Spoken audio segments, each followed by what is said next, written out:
Abstract classes. An abstract class is a kind of ghost class. It can pass along methods and variables, but it can't ever be instantiated itself. We can never create an object of an abstract class.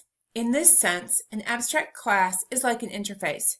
Unlike interfaces, however, an abstract class can contain methods that are not abstract.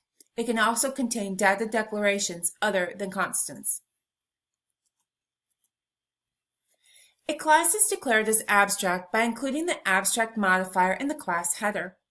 Any class that contains one or more abstract methods must be declared as abstract. In abstract classes, unlike interfaces, the abstract modifier must be applied to each abstract method. A class declared as abstract does not have to contain abstract methods. An abstract class is a placeholder in a class hierarchy that represents a generic concept. An abstract class cannot be instantiated. We use the modifier abstract on the class header to declare a class as abstract. An abstract class often contains abstract methods with no definitions, like an interface does.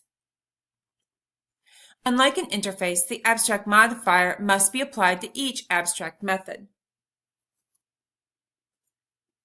An abstract class typically contains non-abstract methods with bodies, further distinguishing abstract classes from interfaces.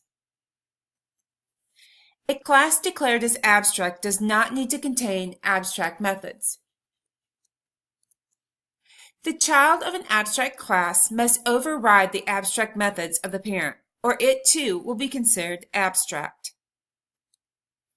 An abstract method cannot be defined as static because it has no definition yet. The use of abstract classes is a design decision.